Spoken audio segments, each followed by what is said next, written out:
Hi, I'm Phil. I'm a psychotherapeutic counsellor and a trauma therapist. Today I'm going to talk about codependent relationships, especially the type that forms when guilt driven people who ease their guilt by rescuing or meeting the needs of others meet shame driven people who ease their shame by being appeased by others. So, generally, this is going to mean that both parties in these relationships they're going to be dependent on the other to meet some sort of need that they may or may not be consciously aware of, which over time could be sabotaging any chances that the relationship has of succeeding. So not everyone who has shame or guilt as a predominant emotion is going to be acting like this, but some people might be doing something similar. So in relation to why people would have a shame-driven process in the first place, we need to consider that children aren't typically born feeling innately bad or worthless. So if they do develop a high level of shame, then that means that something's going to have happened to them in their early environment to make them form a negative perception of themselves. And they're likely to be believing that they're responsible for their shame or even deserving of the neglect that they receive. So something similar applies to people who predominantly feel guilt, because guilt's an emotion that you learn as you develop. You're simply not born feeling a load of it. It wouldn't serve a purpose for the most youngest of children. So children who develop high levels of guilt over time often do so because something in their environment was putting pressure on them to prioritize that emotion over other emotions, usually because guilt was a safer or more useful thing to feel. So fear is often a very present secondary emotion for guilt-driven processes, but I'm going to focus mainly on the guilt in this example just to simplify the explanation of this codependent style. So when it comes to relationships, shame-driven people often have two ways that they present themselves to potential partners. One would be quite true in that they'd present as someone who has had a tough time or is in need of some sort of help or rescue. And the other would be that they would mask their suffering by presenting a false self. And this is because their shame's telling them that they have no value, so they become someone that they think others would want to attach to. So, in the case of the guilted person, because they find their value in doing, not being, their unconscious is going to have them powerfully drawn to form relationships with people with complex problems to solve. Because if there isn't a problem to solve, there's nothing they can do, so they don't feel any worth. So when they sense the vulnerabilities of the shamed person, they're unconsciously going to be adoring of these vulnerabilities. But to them, it's going to feel like they're actually adoring of the person, but actually it's the person's broken bits that's making them really feel adoring of that person. And they're going to be genuinely feeling that the other person needs them to fix them. So this is because the guilted person is usually unconsciously seeking out people with similar problems to those they had to adapt to survive around in childhood. So if their parent was an alcoholic, they might be drawn to people with addiction issues. Or if their parents were highly emotional or needy, then they'll be looking to appease these traits in others. The same thing might apply if they had lazy or disabled parents. So when people with these very different processes meet, they often experience a sort of soulmate like connection, like the other person genuinely makes them feel whole. But both are typically experiencing this soulmate connection for different reasons. The connection for the guilted person is really them being unconsciously stimulated by the challenge of fixing the childhood wounds of the other, so they can feel like they have some sort of purpose or value in the world. And for the shame driven person, the soulmate connection is them sensing and magically believing that the other has the capacity to adore them and make their emotional or physical well-being an absolute priority, which is exactly what the shame-driven person didn't get in childhood. So at this point, the soulmate experience and the wholeness that each of them is feeling around each other is really more about idealizing and magical thinking. So in effect, both are now in a sort of child state of mind, feeling that the other is going to give them the security, adoration, value, or love that they didn't get from their own childhoods. So because both are idealizing the other at this point, neither are going to be able to identify any red flags that might be waving, because idealizing only lets us see what we want to see. And neither of them are going to be going out and doing some self-reflection on how their psychological processes work. They aren't going to be reading psychotherapy books when they can get all this great attention from their partner. So during the honeymoon phase of these relationships, this coupling tends to chug along quite well. But once the relationship develops into something more intimate, the adoration and care that the shamed person has been enjoying typically starts triggering feelings of engulfment or abandonment within them. And this is because they're just not used to all this consistent attention. They didn't get it in childhood, so it goes against what's normal for them. So typically it all starts feeling too much, too suffocating. And this is going to be juxtaposed with a powerful feeling of abandonment, because their shame's going to be telling them that they're going to be abandoned, and because their process believes they're not worth it, and at some point their partner's going to figure this out and it's going to leave them. So in effect, they're being overwhelmed by the lovely feelings that they don't believe they deserve, and abandoned because of how they feel about themselves. And this is the dilemma they get themselves caught in. So the shame person at this point, they're likely to respond to all of this by clinging or pushing the other away to appease those two opposite feelings, which is going to make the guilted person quite, crank up their rescuing even more, because as soon as the shame person starts, functioning worse, the guilty person thinks they aren't doing a good enough job, so they have to up the rescue.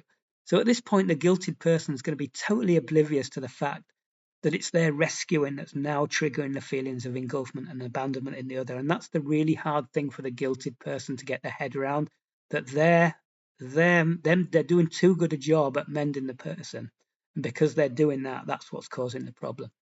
And they're also not going to realize that the reenactment of their childhood struggle to regulate dysregulated people was the reason that they unconsciously signed up for this relationship in the first place. So all this rescuing is going to eventually lead them to feeling burnt out, just like they did as children when they were trying to mend and stabilize incredibly complex adult situations. So now, as the guilted person struggles to manage their burnout, the shamed person is going to perceive the guilted person's change of behavior and mood as a threat to them, that the other person is planning to abandon them. So at this point in the relationship, neither is who they were when they first met, because both are caught up in transference, which means that their child brains are both reacting to each other as though they are someone from each other's past. The guilty person's once again being burnt out by trying to meet the impossible needs of their parents, and the shamed person's perceiving that their partner is untrustworthy and going to abandon or neglect them like their parents did. So, usually at this point, the guilty person's burnout typically has them fantasizing about leaving the relationship, which of course the hypervigilant shame person will be picking up on. But three things are usually stopping them from doing this. The first would be the fear that, because the guilted person is driven by this sense of value for doing a good job, they have a sense of, their child ego has a sense of it, an overinflated sense of its own importance, which can often have them believing that the other person will not survive without them. So they might not want to leave that person because they literally believe that person would die if they weren't looking after them. That might have been how it really felt for them in childhood. So the second reason they wouldn't be leaving is that hurting the other is going to bring them even more guilt. Their whole life is pursuing pastimes that removes guilt. Hurting people creates more, so they aren't going to want to do that. And the third's going to be that they're going to have to admit to themselves that they've failed in their efforts to fix the other, which isn't going to be easy either, because rescuing is their main source of value in the world. So because of their differences, the shamed person is also going to have a few different ways to deal with this situation, and they are going to be very different to what the guilted person's options are. So one would be, because they have more capacity to be self-serving, guilt isn't going to stop the shamed person from making certain choices that would be very difficult for the guilted person. The second option would be that they often have the capacity to racket emotions in stressful times, which means that they can unconsciously swap one feeling for another. So this means that in situations where they're perceiving that abandonment is likely, the shamed person might replace their fear of losing the other with anger or even hatred, which is going to make it much easier for them to detach, because they can go away feeling angry. They don't have to then miss that person. And the third option would be that they might simply seek out a better rescuer, look for someone who won't let them down, like they're perceiving the guilty person is doing now. So it doesn't matter who makes the decision to leave first or how they do it. Both involved here, whether they're aware of it or not, are going to have been significantly shaken by all of the childhood trauma that the codependency has stirred up. And unless they're able to take a breath at this point and reflect on what's just happened, they're likely just to fall back into old patterns and repeat the whole process with someone else. Or they may even get back together and start it all over again. But in these cases, the honeymoon period tends to get shorter and shorter after each breakup, because of the distrust and the resentment that both are now carrying for each other. So if you think you might be drawn to codependent relationships, then you need to work on two things. One would be understanding the relationship dynamic and what it might be repeating for you. And more importantly, the second thing would be the part that you play in it. What part do you play in it? So the guilted person needs to allow themselves to get better at asking for and letting the other meet some of their needs in the relationships. That's not going to be a priority for them. It's going to be really hard for them to get the other one to do something for them, as well as allowing themselves to be selfish and prioritize themselves over others at times. They need to be able to get better at doing this. And the shame person needs to get better at self-reflecting and regulating their own emotions rather than getting people to prop up their vulnerable system with excessive amounts of attention, which is going to leave them feeling overwhelmed at some point because their shame doesn't believe they deserve it. So if you can step out of your child brain and into your adult thinking and do something about changing your part in the codependent dynamic, rather than doing something or expecting something from the other, then there's a chance that in response, the other might step into their adult brain and react differently to the situation too. So, of course, the opposite could happen, and the other person might not be able to handle a different relationship dynamic, which might make them leave to find someone else to rescue or to be rescued by. And if this does happen, it's going to be because the other person is just not yet ready to be in a relationship that doesn't center around dependency. So this is something that's going to be totally out of your control. So if the relationship does come to an end, then you need to be spending some time out of these types of dynamics so you can reflect and learn from the experience, as you won't be able to do that if you jump straight back into another codependent cycle to heal the childhood wounds that you've just been churned up by the last one. So like I said, it takes two to make codependent relationships function, and both involved are in their own ways responsible for the role that they play in it. If you are in one of these relationships, then try to focus on your part in the dynamic, because continuously pointing out the part that the other person is playing is still you being caught in the destructive cycle of either shaming the other because they're not being a good enough partner or trying to fix the other so you have value and purpose in the world. So a rule of thumb would be that codependent relationships form into deeper levels of codependency over time. So if you can put better boundaries in with yourself and others and slow things down at the outset, then the other person might also not slip too much into their child brain, which could mean that the relationship could become something different if you both let it.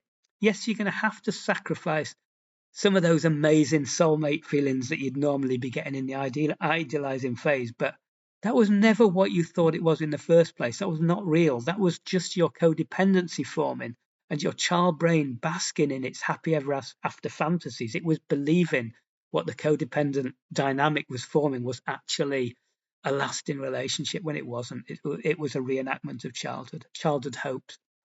So codependency takes two. It can't work with just one person playing the game. And sometimes when one person does something different, that's all it takes to make these relationships to become something very different. You've just got to be really boundaried with yourself and others and work on the communication. But like we said earlier, it might be if your partner's not ready to be outside of a codependent relationship that they might leave and find another one. So, well, hopefully this has been useful or interesting for you. There are lots of other relationship dynamics that I think I'll do some videos on too, as well as about how much transference becomes a factor in relationships that become problematical as well. So, if there are any areas of this discussion that you'd like me to discuss in a little more detail, just message me in the comments and I'll see if I can do you a video. Well, thanks for watching. Take care and goodbye.